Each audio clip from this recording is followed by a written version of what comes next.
Hey guys, welcome to Little Bits of Heaven Homestead. I'm Catherine, and everything we do here is a little bit of heaven. So it is the season for baking pies. I bet most of us are making things like pumpkin pie for our Thanksgiving holiday upcoming.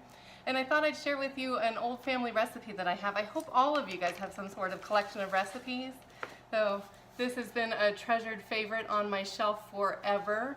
My grandmother put this together, and her sisters, along with a lot of my second cousins and great grandmothers, and all of their family traditional recipes are found in here. And I know that frequently you'll hear me talk about my favorite cookbook being Dining on a Dime, but this one is probably my most favorite because it's closest to my heart. But there is a go-to recipe in here for pie crust that I use every single year when I'm putting together our pumpkin pies. And I got a kick out of it flipping through tonight, and I realized that I use the one called a no fail pie crust. And on the very next page, the same individual who wrote this recipe, her sister wrote one called pie crust. So I just giggled at sibling things and sibling dynamics and family stuff. Hello, life in the UP, welcome. So I was going to put together my family traditional no-fail pie crust because much like what I share with most every one of my videos is I am on a mission to simplify life.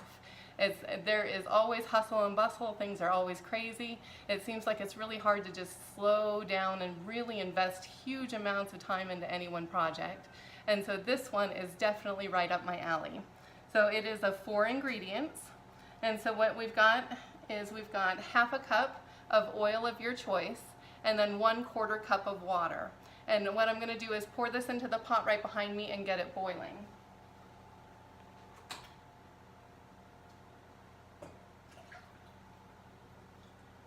And while that starts to boil, what you do is, and I love this recipe too because there is not a whole lot of mess involved, not a lot of pots and pans and dishes.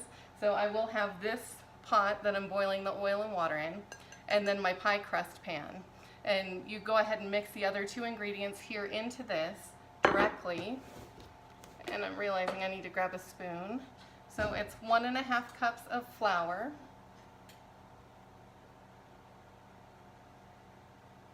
And let me grab a spoon real fast. Actually, I'm going to use a fork for this. And then it is 1/4 teaspoon of salt. And because I keep rice in our salt, I run it through a sifter. Whoop. Hey Sienna, run it through a sifter real fast. And so do a quick mix on this. And as soon as the oil is boiling, it gets poured directly in here. And then you can do your little fluted edges if you choose. After this video, I'm going to make another set of 2 pie crusts. And a neighbor of ours gave us a bunch of quince, and I'm not real familiar with quince, so we've been doing some research on how to prepare them, and we've chosen for our first recipe to do a quince pie, and so we're excited about that.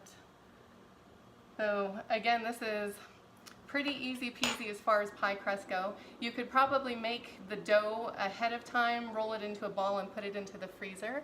So let's see. Love your show from Texas. Oh, thank you. I appreciate hearing that. Being new is kind of scary and weird doing stuff on video, so thank you for the encouragement. Gonna turn that up just a bit because I am always impatient and, like I said, trying to cut. It's not necessarily cutting corners, it's just figuring out where you can save your own effort, save labor, really invest that time into other things that are more of a priority, because I don't think really any of us want to stand here and waste time doing really anything.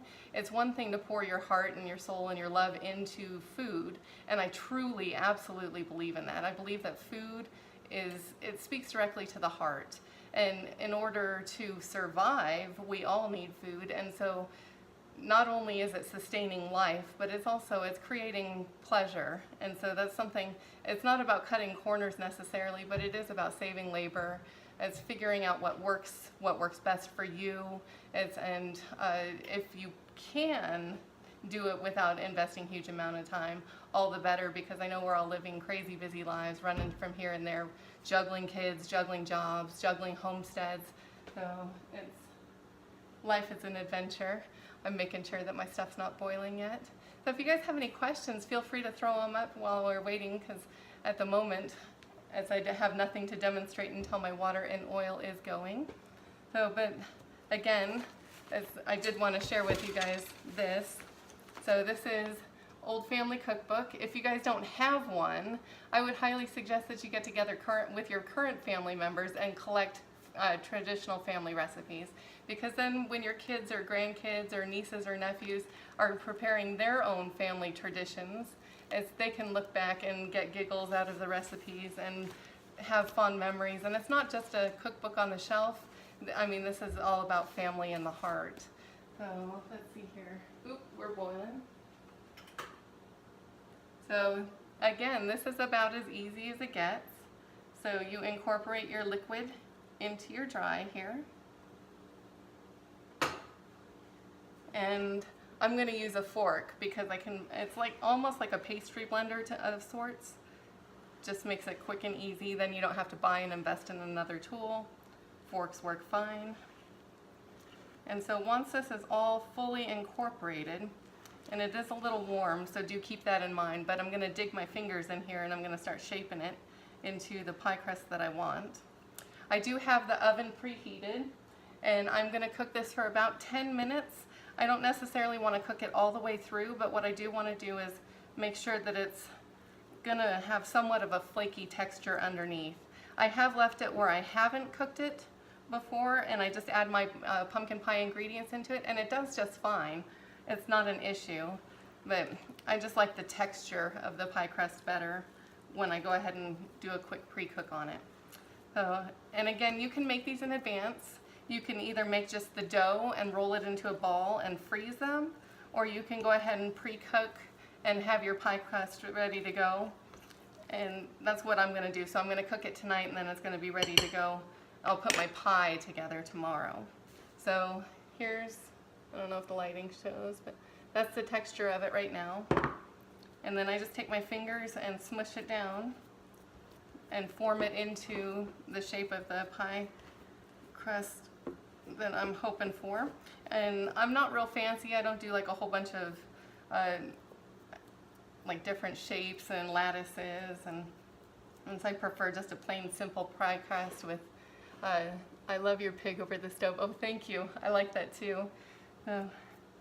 It makes me smile. So when I'm preparing pie crust, all I do is flute the edges, and I'll show you that. You can even take like your fork and press it against the edges.